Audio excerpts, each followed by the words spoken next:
શ્રી ગણેશાય નમઃ. બ્રહ્માએ કહ્યું, હે દેવ ઋષિ, સર્વના મહાન પાતકોને નાશ કરનારી, પુણ્યકારક અને શિવ પ્રત્યે ભક્તિ વધારનારી કથા સંભળાવું છું. મહાસતી પાર્વતી પ્રફુલ્લિત ચિત્તે પાસે ઉભેલા ભગવાન શંકરને કહેવા લાગ્યા, હે દેવેશ્વર, જેને ખાતર આપે પેલા દક્ષ પ્રજાપતિ યજ્ઞનો નાશ કર્યો હતો, તે જ આપ મારા સ્વામી હતા. તે શું આપને યાદ નથી? તે જ હું આપની પત્ની છું અને આપ પણ તે જ મારા સ્વામી છો. હે દેવ, તારકાસુરથી પીડાયેલા દેવોની પ્રાર્થનાથી દેવોના કાર્યની સિદ્ધિ માટે હું હિમાલયની પત્ની મેનાથી જન્મી છું. જો આપ મારા પર પ્રસન્ન થયા હો તો આપ મારા પતિ થાઓ. તેમ છતાં હાલ તે આપની આજ્ઞા લઈને અહીંથી મારા પિતાને ત્યાં હું જઈશ. પછી આપ ભિક્ષુ વેશે મારા પિતા પાસે આવી મારી માંગણી કરો. ત્યાં આવી આપ મારા પિતાના ગ્રહશાસ્ત્રમને સફળ કરો. વળી ઋષિઓએ મારા પિતાને પ્રથમ ઘણા સમજાવ્યા છે, એટલે મારા પિતા આપનું વચન માની આપણો વિવાહ કરશે. પહેલાં મારા પિતા દક્ષે મારો વિવાહ શાસ્ત્રોક્ત વિધિપૂર્વક કર્યો નહોતો, અને ત્યારે તેમણે ગ્રહોની પણ વિધિ પ્રમાણે પૂજા કરી નહોતી, એથી વિવાહ અપૂર્ણ થયો હતો. પરંતુ આ વખતે તો આપણા દેવોના કાર્યની સિદ્ધિ માટે શાસ્ત્રોક્ત વિધિ પ્રમાણે વિવાહ કરવાનો છે. વિવાહની રીતે જે કાંઈ ગોઠવણ કરવાનો હોય તે તમે કરો. મારા તપના ફળને પણ મારા પિતા હિમાલયને સારી રીતે જાણે છે. પાર્વતીના મધુર વચન સાંભળી સદાશિવ અત્યંત પ્રસન્ન થઈને પાર્વતીને કહેવા લાગ્યા, મારું કહેવું સાંભળી તમને અને તમારા પિતાને જે યોગ્ય લાગે તે ભલે કરો. હે સુંદર વદનવાળા, હું સ્વતંત્ર છું, છતાં મને તમે પરતંત્ર કર્યો છે. તમે જ સર્વના કૃતા પ્રકૃતિ છો અને મહામાયા છો. આ સમસ્ત મહામય જગત મેં પરમાત્માને જે ઉત્તમ બુદ્ધિથી ધારણ કર્યું છે, તથા આત્મા ઉત્તમ કાર્યો તથા ભાવો વડે મેં પરમાત્માએ જ તેને સારી રીતે સિંચ્યું છે. તમે જ કહો, ગ્રહો કોણ છે, ઋતુઓ વગેરે કોણ છે? તે બધા તમારે લઈને જ છે. વળી ગુણ તથા કાર્યોના ભેદોને લીધે આપણે બંને ભક્તોની માટે જ આ જગતનું પ્રગટ્ય છીએ.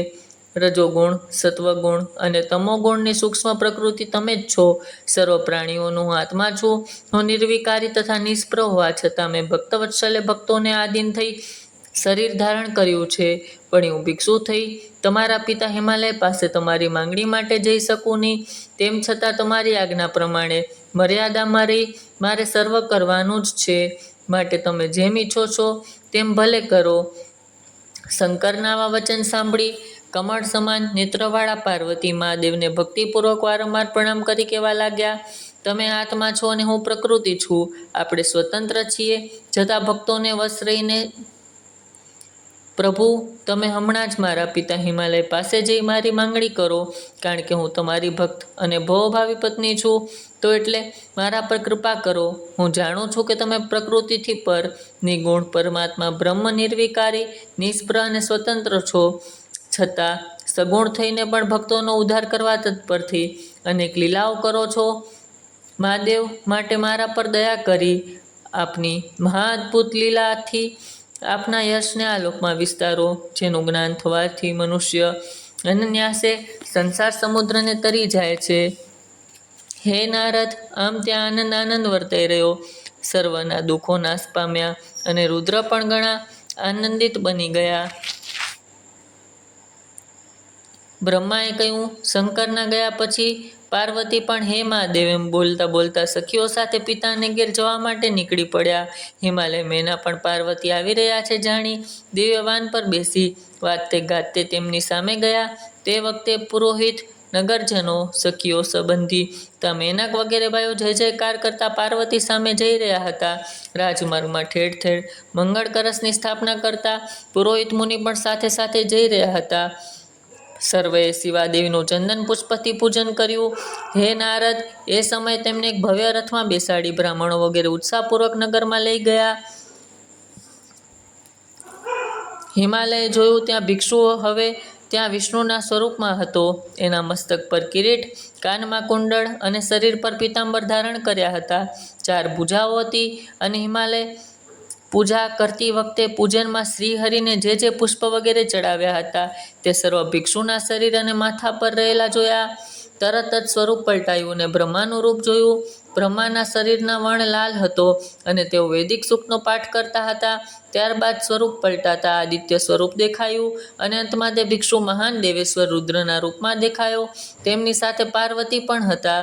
તેઓ માત્ર તેજોમય સ્વરૂપ દેખાતા હતા. એ રીતે ભિક્ષુમાં ઘણા સ્વરૂપો જોતા જ હિમાલય ઘણો વિસ્મય પામી પરમાનંદમાં ડૂબી ગયો.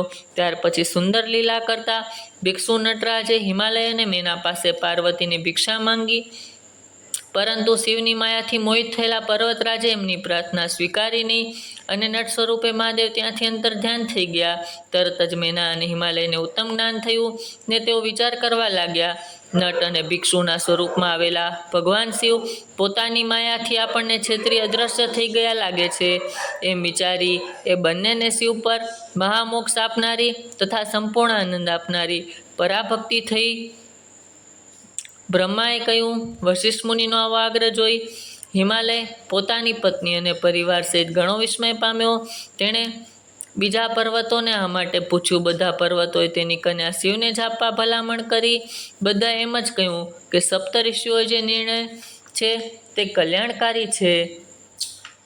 નારદે પૂછ્યું, હે તાત, હિમાલય પાસેથી સપ્તઋષિઓના ગયા પછી હિમાલયે શું કર્યું? બ્રહ્મા બોલ્યા, હે મુને, હિમાલય કુટુંબીઓ ભેગા કરી હર્ષપૂર્વક વિવાહની તૈયારી કરવા માંડી અને પોતાના પુરોહિત ગર્ગ પાસે ઋષિઓની આજ્ઞા મુજબ લગ્ન પત્રિકા લખાવી મોકલવા માંડી. તે પછી હિમાલય ખાસ આત્મીયજનોને વિવિધ પ્રકારની ઉત્તમ સામગ્રી લઈને કૈલાસ પર ગયા ને ભગવાન શિવને તિલક કરી સપ્રેમ તેમના હાથમાં લગ્ન પત્રિકા આપી. શ્રી હરિશંકરની આજ્ઞા મેળવી પહેલાં તેમને જ હિમાલયને ત્યાં મોકલ્યા. ત્યાં જઈ તેમણે હિમાલયના ભવ્ય અદ્ભુત સુવર્ણ કળશોથી શોભતા મંડપમાં પ્રવેશ્યા અને કહ્યું, તમે હવે મેનાક વગેરે મારા પુત્રોને સાથે રહી રહેલા મહાદેવની સામે જાઓ અને તેમને સર્વ સમુદાય સાથે આદરપૂર્વક અહીંયા તેડી લાવો. તમે મોનક વગેરે મહાદેવ પાસે પહોંચ્યા અને તેમને કર્યું, હે દેવાધિદેવ મહાદેવ, વિવાહ રૂઢી રીતે થાય તેવી સર્વ તૈયારી થઈ છે. તમને તેડવા માટે જ આ બધા પર્વતો સામા આવ્યા છે.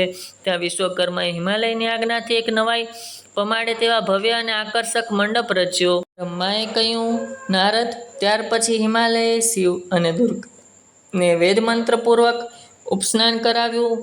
હિમાલયની પ્રાર્થનાથી વિષ્ણુ વગેરે દેવો તથા મુનિઓ ઉત્સાહ અને કુતૂહલપૂર્વક તે ઘરની અંદર દાખલ થયા. પાર્વતીની સખીઓ અને બ્રાહ્મણ પત્નીઓ પહેલાં પાર્વતીને સ્નાન કરાવ્યું, પછી વસ્ત્ર પહેરાવી શિવે આપેલા આભૂષણો શિવાને પહેરાવ્યા. તે સમયે પાર્વતી ઘણા શોભતા હતા. બંને પક્ષમાં પૂરી તૈયારી થઈ ગઈ હતી. તે પછી બ્રહ્મા, વિષ્ણુ, ઇન્દ્ર આદિ દેવો તથા મુનિઓ ભક્તિભાવથી ઉત્તમ શણગાર સજીને બેઠેલા શિવને પ્રણામ કરી શિવના ચરણવિંદનું સ્મરણ કરતા હિમાલયની આજ્ઞા લઈ શિવજીના ઉતારા પર ગયા. હિમાલય ગર્ગ મુનિને પૂછ્યું, કન્યાદાનનો સમય થયો હોય તો વર તથા જનૈયાને બોલાવીએ. ગર્ગના આદેશથી હિમાલયના મંત્રીઓ હર્ષભણે શિવજી ઉતારી જઈ વિનયથી બોલ્યા, કન્યાદાનનો સમય થઈ ગયો છે, માટે આપ સર્વ સત્વર મંડપમાં પધારો. તે પછી દેવોએ ભગવાન શિવને સુંદર વસ્ત્રો આભૂષણો પહેરાવી વૃષભની પીઠ પર બેસાડ્યા અને જય જયકાર બોલતા સર્વ હિમાલયના આંગણે ગયા. ત્યાંથી નીકળી સર્વ દેવો મુનિઓ સહિત પરમેશ્વર શિવ મંડપમાં પ્રવેશ કર્યો. પર્વતોએ તેમને આદરપૂર્વક વૃષભ પરથી નીચે ઉતારીને તેમને માનથી પાછા ઘરની અંદર લઈ ગયા. હિમાલય ઘરમાં આવેલા દેવો સહિત શિવજીને પ્રણામ કરી તેમની આરતી ઉતારી. પછી આંગણામાં રત્નમય સિંહાસન પર મને, વિષ્ણુ, શંકરને તથા અન્ય વિશિષ્ટ વ્યક્તિઓને બેસાડી અપૂર્વ માન આપ્યું. તે વખતે મેના ત્યાં આવી ઉપણાથી શિવની આરતી ઉતારી. કર્મકાંડના જ્ઞાતા પુરોહિત આવશ્યક કૃતો પૂરા કરી મારા કહેવાથી ઉત્તમ મંગલમય કાર્યને શુભારંભ કર્યો. તે પછી પોતાની શણગાર સજેલી કન્યાને જ્યાં વેદી પર બેસાડી હતી ત્યાં હિમાલય મારી અને વિષ્ણુની સાથે મહાદેવને લઈ ગયા. મંત્રોપચાર કરતા ગાર્ગે પુણ્યવાચન કરતા પાર્વતીને અંજલિમાં ચોખા આપ્યા અને શિવના મસ્તક પર અક્ષત નાખી વધાવ્યા. ગર્ગના આદેશથી પાર્વતીએ દહીં, અક્ષત, કુશ અને જળથી રુદ્રદેવનું પૂજન કર્યું. તેવી જ રીતે ગર્ગાદી મુનિઓના કહેવાથી શિવજીએ લોકોચ્ચાર શિવાનું પૂજન કર્યું. એ પ્રમાણે પૂજન કરતી વખતે તે બંને પાર્વતી પરમેશ્વર અતિ શોભી રહ્યા હતા. આવા દેવોથી સેવાતા દંપતી પછી લક્ષ્મી આદિ દેવોએ આરતી ઉતારી. બ્રહ્માએ કહ્યું, હે નારદે, માંગલિક સમય ત્યાં ગાર્ગાચાર્યના આદેશથી હિમાલય અને મેનાએ કન્યાદાન ના શુભ કાર્ય આરંભ કર્યો. મેનાએ હાથમાં સુવર્ણ કળશ લઈ હિમાલયની જમણી તરફ બેઠી હતી. પુરોહિત સાથે રહી હિમાલય પાદ્ય વગેરે દ્વારા જમાઈનું પૂજન કરી વસ્ત્ર, ચંદન, આભૂષણ વગેરે આપી વરણ કર્યું. તેઓ શિવજીને કન્યાના વર તરીકે સહર સ્વીકાર કર્યો. પછી બ્રાહ્મણોએ તિથિ આદિનો ઉચ્ચાર કર્યો. હિમાલય વિધિપૂર્વક ભગવાન શિવને પોતાની કન્યાનું દાન કર્યું અને તે વખતે આ પ્રમાણે મંત્રોપચારપૂર્વક કહ્યું, હે શિવ, આપ એને હર્ષપૂર્વક પત્ની રૂપે સ્વીકાર કરો અને આ કન્યાદાનથી આપ સંતુષ્ટ થાઓ. આપ મંત્રોપચાર કરી હિમાલય પોતાની પુત્રી ત્રિલોકજનની પાર્વતી હર્ષોદ્ગાર વચ્ચે મહાદેવ રુદ્રના હાથમાં આપી દીધી. મહાદેવ પણ વેદ મંત્રના ઉચ્ચારપૂર્વક ગિરિજા કર્ણકમલ તુરત પોતાના હાથમાં ગ્રહણ કરી લીધો. એ વખતે ચારે દિશામાં મહાન ઉત્સવ થઈ રહ્યા. શિવ શિવાને બિરદાવ્યા. પૃથ્વી પર, અંતરિક્ષમાં તથા સ્વર્ગમાં પણ જય જયકાર થવા લાગ્યો. હું, બ્રહ્મા, વિષ્ણુ, ઇન્દ્ર તથા મુનિઓ તો હર્ષ ગેલા થઈ ગયા. ત્યાર પછી હિમાલય બાકીની ક્રિયા વિધિપૂર્વક પૂર્ણ કરી પાર્વતીને ભરપૂર પેણામણી આપી. વળાવાનો ઉત્તમ સમય હતો એટલે બ્રાહ્મણોના કહેવાથી હિમાલયે શિવાને બેસવા માટે પાલખી મંગાવી. શિવાએ તેમાં બેસી સર્વને પ્રણામ કર્યા. તેને બધાએ આશીર્વાદ આપ્યા. પછી પાલખીના જ્યાં શિવ હતા ત્યાં લઈ ગયા. બધા એકબીજાને સ્નેહથી મળ્યા અને હિમાલય અને સાથે સર્વએ સદાશિવ પ્રણામ કર્યા. ભગવાન શિવે પાર્વતી સાથે કૈલાસ પ્રત્યે પ્રણયન કર્યું. કૈલાસમાં ગયા પછી શિવ અને પાર્વતી નારાયણ વગેરે દેવોને તથા સર્વને પ્રેમથી ભોજન કરાવ્યું. સર્વએ જમીને પોતાના પરિવાર સહિત જતી વેળાએ ભગવાન શંકરને પ્રણામ કરી અનેક સ્તોત્રોથી સ્તુતિ કર્યા. પછી પ્રદક્ષિણા કરી બધા શિવ શિવાનો યશ ગાતા પોતપોતાના સ્થાને ચાલ્યા ગયા. હું, બ્રહ્મા અને વિષ્ણુ પણ જતી વેળાએ શિવ શિવાને પ્રણામ કરી તેમના યશોગાન ગાતા અમારા સ્થાને ચાલી ગયા. પછી કૈલાસમાં સમત શિવગણોથી સેવાતા શિવ શિવ આનંદપૂર્વક રહેવા લાગ્યા. હે તાત, તમારા આગળ મેં પરમ મંગલ શિવ વિવાહનું વર્ણન કર્યું, જે શોક દૂર કરનાર, રોગ મટાડનાર, સુખકારક તથા ધન અને આયુષ્યની વૃદ્ધિ કરનાર છે.